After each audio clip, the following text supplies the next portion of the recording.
Hello friends, welcome back to our channel. आज जो है हम भारतीय संविधान और राज्य व्यवस्था की क्लास में अगली क्लास से बात करेंगे। दोस्तों, अभी तक जो है हम समानता का अधिकार कर चुके हैं और समानता के अधिकार में जो हमने देखा था, इसके अंतर्गत आर्टिकल 14 देखा था, जिसमें विधि के समक्ष समता और विधि के समान संरक्षण की बात की थी। आर्टिकल 15 देखा था, जिसके अंतर्गत हमने शिक्षा संस्थानों के संदर्भ में आरक्षण की बात की थी। आर्टिकल 16 देखा था। आर्टिकल 16 में दोस्तों लोक नियोजन में आरक्षण अर्थात सरकारी नौकरी में आरक्षण की बात की थी। इसके बाद आर्टिकल 17 देखा था, जिसमें अस्पृश्यता की बात की थी। आर्टिकल 18 में दोस्तों उपाधियों की बात की गई थी। इस प्रकार से हम 14 से लगा करके 18 तक के आर्टिकल बात कर चुके हैं। अब दोस्तों, जो हमारा भारतीय संविधान के अंतर्गत अगला टॉपिक की जिस पर चर्चा करेंगे वो होगा आपका स्वतंत्रता का अधिकार। स्वतंत्रता का अधिकार फ्रेंड्स, स्वतंत्रता के अधिकार में देखेंगे तो आपके आर्टिकल 19 से लेकर के 22 तक के आर्टिकल पढ़ते हैं। इसके अंतर्गत दोस्तों आज का जो हमारा टॉपिक होगा वो होगा अनुच्छेद 19। चूंकि मैंने जो है एक एक आर्टिकल के माध्यम से पॉलिटी पूरी करने का जो वादा किया था वो दोस्तों आगे बढ़ाएंगे और जो प्रत्येक आर्टिकल को समझते हुए चर्चा करेंगे। परीक्षा की आप बात मत कीजिएगा, चाहे कोई भी परीक्षा हो, पटवारी से लेकर के आईएएस तक की कोई भी परीक्षा हो, आपका प्रश्न दोस्तों यहाँ से देखने को मिल जाएगा। अगर पॉलिटी से आता है, इन आर्टिकलों के अंतर्गत प्रश्न आता है, तो निश्चित रूप से आपको यहाँ से देखने को मिलेगा। चलिए क्लास की शुरुआत करते हैं। दोस्तों, यदि अगर आपने हमारे चैनल को सब्सक्राइब नहीं किया हुआ है तो चैनल को सब्सक्राइब कीजिएगा और कोई भी प्रश्न हो तो कमेंट बॉक्स में बताइएगा। चलिए आगे बढ़ते हैं। दोस्तों, जब हम अनुच्छेद 19 की बात करते हैं, अनुच्छेद 19 की बात करते हैं तो अनुच्छेद 19 में फ्रेंड्स हमें एक तो आर्टिकल 1 देखने को मिलता है। 1 के बाद इसी प्रकार से आर्टिकल 19(2) देखने को मिलता है, 3 देखने को मिलता है, 4 देखने को मिलता है। 4 तक जो है बात की गई है। 4 तक जो है दोस्तों हमें बात की गई है। हमारे लिए जो सबसे इम्पोर्टेंट है आर्टिकल 19(1) है। इस आर्टिकल 19(1) के अंतर्गत दोस्तों 6 प्रकार की स्वतंत्रताओं की बात की गई है। कितने प्रकार की? 6 प्रकार की स्वतंत्रताओं की बात की गई है। वो स्वतंत्रता कौन कौन सी हैं, चलिए उनकी बात करते हैं। जो फ्रेंड्स पहली स्वतंत्रता है आपकी आर्टिकल 19 के अंतर, इनके संबंध में केस की भी बात करूंगा, सुप्रीम कोर्ट ने जो निर्णय दिए हैं उनकी भी बात करूंगा, जैसा प्रश्न बनता है उसकी भी बात करूंगा। पहले देखिएगा तो आर्टिकल 19(1) के अंतर्गत 6 प्रकार की स्वतंत्रताएं हैं। ए नंबर में है आपकी भाषण एवं अभिव्यक्ति की स्वतंत्रता। भाषण एवं अभिव्यक्ति की स्वतंत्रता। फ्रेंड्स, हर चीज को आपको अच्छे तरीके से समझना है। हमने जब भारतीय संविधान की प्रस्तावना की बात की थी तो उसमें भी एक शब्द लिखा हुआ था वाक एवं अभिव्यक्ति। वाक का अर्थ दोस्तों वहां पर जो है वाक लिखा हुआ था। वाक का मतलब भी दोस्तों क्या होता है? बोलना होता है। भाषण का मतलब भी क्या होता है? बोलना होता है। अर्थात सेम बात कहाँ पर लिखी हुई है? ये प्रस्तावना में भी लिखी हुई है। तो इस बात को आप ध्यान रखिएगा कि ये बात कहाँ पर प्रस्तावना में भी लिखी हुई है। फ्रेंड्स, जब हम बी नंबर की बात करते हैं, इसमें दूसरे नंबर की स्वतंत्रता कौन सी है? तो दूसरे नंबर की जो स्वतंत्रता की बात की जाए तो इसमें शांतिपूर्वक बैठक करने की स्वतंत्रता दी गई है। क्या दी गई है? शांतिपूर्वक बैठक करने की स्वतंत्रता दी गई है। तीसरे नंबर की बात की जाए तो वो है फ्रेंड्स आपको संगठन बनाने की स्वतंत्रता दी गई है। संघ या संगठन बनाने की स्वतंत्रता दी गई है। संगठन बनाने की स्वतंत्रता दी गई है। अगर डी नंबर में बात की जाए तो फ्रेंड्स आपको निर्बाध भ्रमण करने की स्वतंत्रता दी गई है, अर्थात घूमने की स्वतंत्रता दी गई है। ई नंबर की दोस्तों बात की जाए तो ई नंबर में आपको भारत में कहीं भी निवास करने की स्वतंत्रता दी गई है। अगर एफ नंबर में बात करेंगे तो एफ नंबर के अंतर्गत दोस्तों संपत्ति रखने की स्वतंत्रता दी गई थी, संपत्ति ग्रहण करने की स्वतंत्रता दी गई थी। और ऐप के बाद जी नंबर की बात करेंगे तो फ्रेंड्स आपको इसमें आजीविका की स्वतंत्रता दी गई थी। आजीविका, आजीविका को ही क्या कह सकते हैं, कोई व्यापार कह सकते हैं, व्यवसाय कह सकते हैं। ये फ्रेंड्स 6 प्रकार की स्वतंत्रताएं थी। बड़े ध्यान पूर्वक समझिएगा, मूल संविधान की बात कर रहा हूं। मूल संविधान में ये 7 स्वतंत्रताएं थी। कितनी? 7 स्वतंत्रताएं थी। हमने दोस्तों देखा कि बहुत लोगों के पास में संपत्ति है, संपत्ति में क्या करना है, समानता करना है। तो ये जो संपत्ति का अधिकार दोस्तों आड़े आ रहा था, सुप्रीम कोर्ट बार बार जो सरकार के निर्णय को डिसीजन मतलब रद्द कर दे रहा था, इसलिए 44 कॉन्स्टिट्यूशनल अमेंडमेंट, 44वें संविधान संशोधन 1978 के माध्यम से दोस्तों क्या कर दिया गया, इसे हटा दिया गया। कौन से संविधान संशोधन के माध्यम से? 44वें संविधान संशोधन 1978 के माध्यम से इसे हटा दिया गया। दोस्तों पॉलिटी को थोड़ा सा आप जो है और ब्रॉड बनाइएगा और अच्छे से समझिएगा, क्या कि आप भारत के नागरिक हैं। समझिएगा ध्यान से, भारत को आज़ादी मिल चुकी है, आज़ादी मिल चुकी है, भारत के नागरिक हैं। शायद आपको बोलने का भी अधिकार नहीं है, पुलिस वाला आता है आपको 2 तमाचे लगाता है, कहता है चुप रहो। तो आपके मौलिक अधिकार दोस्तों जिंदाबाद हैं। भाषण एवं अभिव्यक्ति की स्वतंत्रता है, आपको बोलने की स्वतंत्रता है, कोई नहीं रोक सकता है। आपको शांतिपूर्वक बैठक करने की स्वतंत्रता है। दोस्तों बैठक का आशय यहाँ पर हो सकता है किससे? धरना देना भी हो सकता है। क्या हो सकता है? धरना करने। इसीलिए तो धरना देते हैं लोग और उन पर जो है सरकार रोक नहीं लगा पाती है, बैठक करते नहीं हैं। कई लोग धरना देते हैं, भूख हड़ताल करते हैं, तो यही क्या है, आपकी शांतिपूर्वक बैठक है। संगठन बनाने की स्वतंत्रता। दोस्तों आप कोई भी अपनी जाति समाज के लिए संगठन बना सकते हैं। संस्कृति को संरक्षित करने के लिए, शिक्षा को, धर्म को संगत करने के लिए आप संगठन बना सकते हैं, स्वतंत्रता है। निर्बाध भ्रमण करने की स्वतंत्रता। दोस्तों भारत में आप कहीं भी घूम सकते हैं, आपको रोक नहीं लगाई जा सकती है। कहाँ रोक लगाई जा सकती है, अभी बात करूंगा दोस्तों, इस पर विस्तृत चर्चा करूंगा कैसे रोक लगाई जा सकती है। निवास की दोस्तों, बस जाने की स्वतंत्रता पर भी बात करती है। कहीं भी आप भारत में बस सकते हैं, परंतु कुछ क्षेत्र जो हैं अभी नहीं बस सकते, मैं बात करूंगा उन पर। संपत्ति का अधिकार हटा दिया गया। आजीविका, व्यापार की स्वतंत्रता।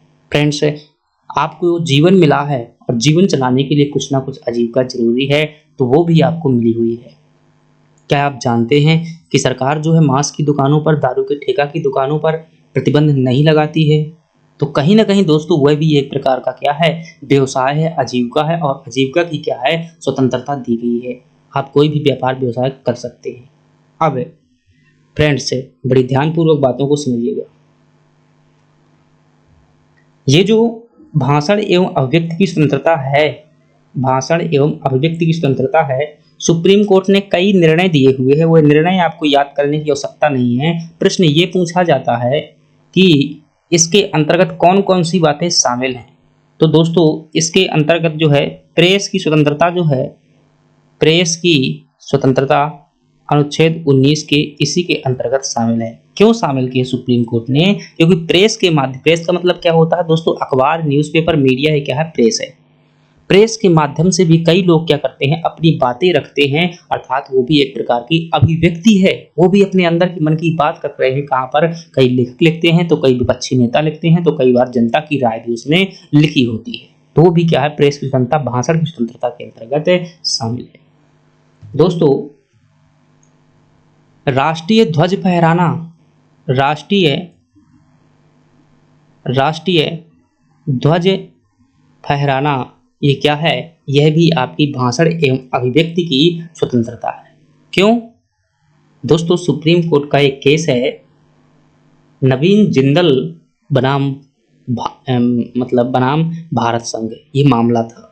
नवीन Jindal versus union of India का केस है दोस्तों। 2002 में सुप्रीम कोर्ट ने निर्णय दिया। एक्चुअली में नवीन जिंदल जो है दोस्तों एक उद्योगपति हैं और ये हरियाणा गुरुग्राम में जो इनकी कंपनी है, कंपनी में इन्होंने अपने क्या लगा दिया, ध्वज लगा दिया। लोगों ने केस कर दिया, इन्हें पुलिस गिरफ्तार कर ली गई। केस पहुंचा सुप्रीम कोर्ट। सुप्रीम कोर्ट ने कहा ये भाषण एवं अभिव्यक्ति की स्वतंत्रता है, वह भी कहीं ना कहीं कुछ बोल रहा है। जो आप ध्वज लगा रहे हैं तो वह बोल रहा है। क्या बोल रहा है कहेंगे? भाई वो बोल रहा है कि मतलब देश के प्रति समर्पण बोल रहा है, या यूं मान लीजिए राष्ट्रीयता की बात बोल रहा है। हालांकि वो बोल वास्तव में नहीं रहा है, लेकिन अभिव्यक्त कर रहा है। हो सकता है वो व्यक्ति जो है मतलब गूंगा हो, न बोल पा रहा हो, तो उसके माध्यम से क्या है वो ध्वज हिला करके कुछ बात करना चाहता। तो ये क्या है, भाषण एवं अभिव्यक्ति में भी राष्ट्रीय ध्वज फहराना शामिल है। दोस्तों, जो नोटा विकल्प होता है, एक बात और करूं, जो मतलब उम्मीदवार होते हैं, क्या होते हैं फ्रेंड्स, जो उम्मीदवार होते हैं, किसके उम्मीदवार, चुनाव के, उनकी जो है उम्मीदवारों की पृष्ठभूमि पृष्ठभूमि जानना भी क्या है दोस्तों, इसी के अंतर्गत शामिल है, पृष्ठभूमि जानना। अगली बात करें, जो दोस्तों चुनाव में मशीन होती है ईवीएम मशीन, और उसमें एक विकल्प होता है, इसका नाम है नोटा। तो नोटा भी क्या है, अभिव्यक्ति के प्रेस भाषण एवं अभिव्यक्ति के अंतर्गत शामिल है। तो ये बातें किसमें शामिल है दोस्तों, अनुच्छेद 19(1) के जो ए में उल्लेखित स्वतंत्रता है भाषण एवं अभिव्यक्ति में, उसमें शामिल है। मोस्ट इंपोर्टेंट फ्रेंड्स यही पूछा जाता है आपसे, ये कहाँ पर उल्लेखित है। प्रत्यक्ष रूप से उल्लेखित नहीं है, लेकिन सुप्रीम कोर्ट ने इन्हें बताया हुआ है किसमें शामिल है।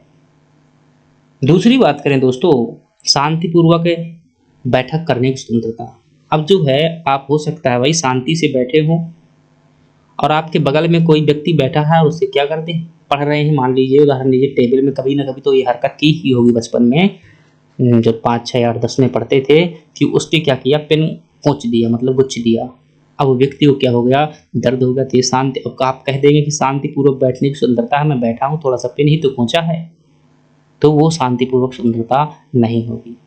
फ्रेंड्स, ध्यानपूर्वक बातों को समझिएगा।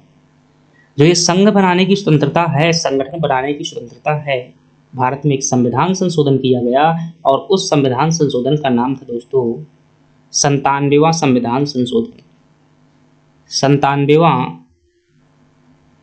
संविधान संशोधन, कॉन्स्टिट्यूशनल अमेंडमेंट, और ये कब हुआ था दोस्तों, 2012 में हुआ था।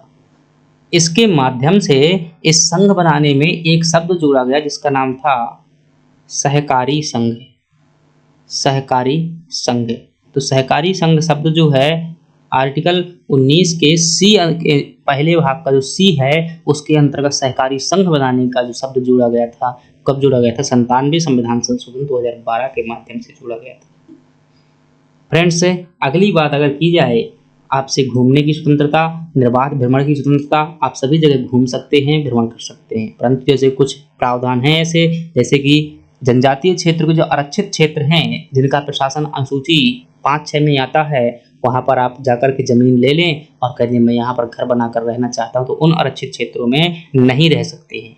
निवास, बस जाने की स्वतंत्रता वैसे ही हो जाएगी। जनजाति के संदर्भ में आजीविका, व्यापार भी समझ लिया। लेकिन फ्रेंड्स, कॉन्सेप्ट यहीं पर पूरा नहीं होता है, इनकी सीमाएं हैं। क्या सीमाएं हैं दोस्तों, ये जो पूरा का पूरा आपके सामने सिस्टम रखा हुआ है, ये आपको तब तक उपलब्ध हैं जब तक आप इन चीज़ों का उल्लंघन नहीं करते हैं। अगर आप इन चीज़ों का उल्लंघन करते हैं तो आपकी स्वतंत्रता क्या हो जाएगी, खत्म हो जाएगी। कौन सी चीज़ें, अगर आपके जो इन स्वतंत्रता के माध्यम से सदाचार को क्या होता है, नुकसान होता है। दूसरी बात करूं फ्रेंड्स से, दूसरी बात, अगर एकता, देश की एकता, अखंडता बिगड़ती है। तीसरी बात करूं फ्रेंड्स से, अगर आपकी स्वतंत्रता की वजह से देश की संप्रभुता बिगड़ती है, संप्रभुता बिगड़ती है। अगर आपकी स्वतंत्रता की वजह से विदेशी संबंध बिगड़ते हैं, विदेशी संबंध बिगड़ते हैं, विदेशी संबंध बिगड़ते हैं। अगर आपकी स्वतंत्रता की वजह से फ्रेंड्स जो सुप्रीम कोर्ट द्वारा निर्णय दिए जाते हैं, यानी कि न्यायिक अवमानना होती है, आपकी स्वतंत्रता की वजह से क्या होती है, न्यायिक अवमानना होती है, अवमानना होती है। अगर आपकी स्वतंत्रता की वजह से दोस्तों समाज में सांप्रदायिकता फैलती है, क्या फैलती है, सांप्रदायिकता फैलती है, दो धर्मों में लड़ाई होने लगती है, तो आपकी स्वतंत्रताओं को क्या किया जाएगा, निलंबित किया जाएगा। तो आपकी स्वतंत्रताओं को क्या कर दिया जाएगा फ्रेंड्स, निलंबित कर दिया जाएगा। उस स्वतंत्रताएं रोक लगा दी जाएंगी, उस स्वतंत्रता वहां पर खत्म हो जाती है। क्या आपको ये बात समझ में आई? चलिए, आई होप आपको बात समझ में आ गई। तो ये जो प्रावधान दिए गए हैं ये दोस्तों आर्टिकल 19(2) से लगा करके आर्टिकल 19(4) तक में कौन सी बातें दी गई हैं, ये वाली बातें दी गई हैं कि जिनके कारण जो क्या लगाई जा सकती है, रोक लगाई जा सकती है। फ्रेंड्स बड़ी ध्यान से समझिएगा। तो क्या जो मौलिक अधिकार हैं वो अत्यांतिक हैं, साथ ही साथ फ्रेंड्स इन्हें आपातकाल में भी अनुच्छेद 19 जो है आपातकाल के समय राष्ट्रपति क्या कर देता है, निलंबित कर देता है आपातकाल के समय पर भी। दोस्तों ध्यान रखिए, एक प्रश्न की चर्चा कर रहा हूं, आया हुआ प्रश्न है, समझिएगा। मैं प्रश्न लिख रहा हूं यहाँ पर आपके सामने जो है एक प्रश्न लिख रहा हूं, आप उत्तर बताइएगा यदि समझ में आ गया है। आपके सामने जो है फ्रेंड्स एक प्रश्न है और प्रश्न में एक आपके सामने कथन दिया हुआ है। कथन दिया हुआ है क्या कि प्रत्येक नागरिक को 6 स्वतंत्रताएं प्राप्त हैं, 6 स्वतंत्रता प्राप्त हैं। ये आपके सामने क्या है, कथन है। दोस्तों आपके सामने कारण दिया हुआ है, या यूं मान लीजिएगा दूसरा कथन लिख देता हूं, कारण नहीं भाई यहां पर आएगा। दूसरा कथन है, ये आपका हो जाएगा पहला कथन और ये हो जाएगा आपका दूसरा कथन। और दूसरा कथन क्या कहता है, कहता है कि यह जो स्वतंत्रता है, स्वतंत्रता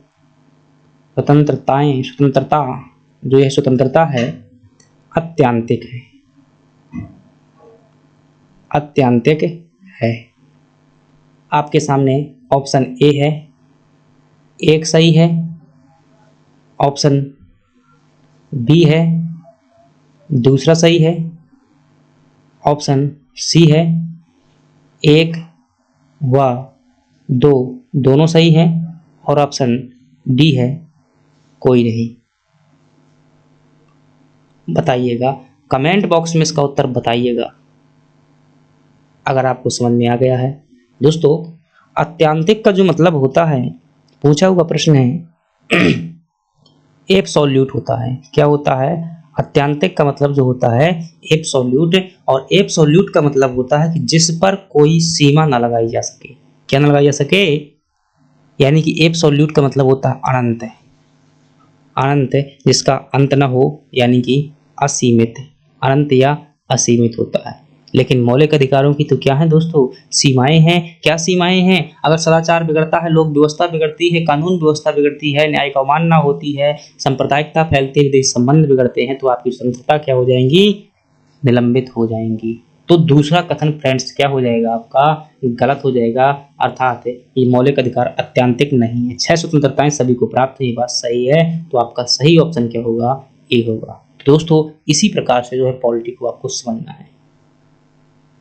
अब दोस्तों जब सीमाओं के कारण मौलिक अधिकारों में सीमाओं के कारण, कई सीमाएं हैं हमने देखी है, अभी सीमाएं बहुत हैं। इन सीमाओं के कारण एक व्यक्ति हैं और उन व्यक्ति का नाम है, याद रखना है आपको, प्रोफेसर के.टी. शाह है। ये एक कथन कहते हैं मौलिक अधिकारों के संदर्भ में। क्या कथन कहते हैं दोस्तों, ये कथन कहते हैं कि संविधान ने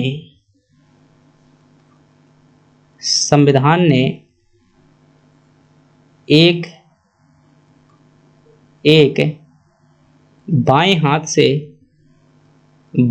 से बहुत कुछ दिया है, बहुत कुछ दिया है, परंतु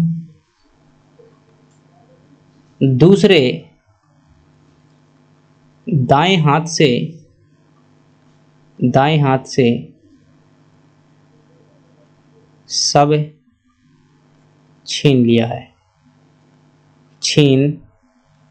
लिया है। तो फ्रेंड्स एक कथन भी इंपॉर्टेंट है, आपको याद रखना है। ऐसा क्यों कहा है, तो इन सीमाओं के कारण कहा है। तो ये प्रश्न भी हो सकता है कल के दिन आईएएस पीसीएस की परीक्षा में एक कथन दे दिया जाए कि संविधान ने एक दाएं हाथ से बहुत कुछ दिया है परंतु दूसरे दाएं हाथ से बहुत कुछ छीन लिया है। कारण में दे दे कि मौलिक अधिकारों में सदाचार, कानून व्यवस्था इत्यादि के कारण बहुत सीमाएं हैं। तो दोनों बातें सही हो जाएंगी फ्रेंड्स। तो ये क्या था दोस्तों, ये था हमारा आर्टिकल 19 के बारे में जो चर्चा थी। अगला जो हमारा कॉन्सेप्ट होगा वो होगा आर्टिकल 20 के बारे में चर्चा करेंगे। तब तक के लिए धन्यवाद। यदि पसंद आई हुई है आपको क्लास तो चैनल को सब्सक्राइब कर दीजिएगा, वीडियो को लाइक कर दीजिएगा। धन्यवाद।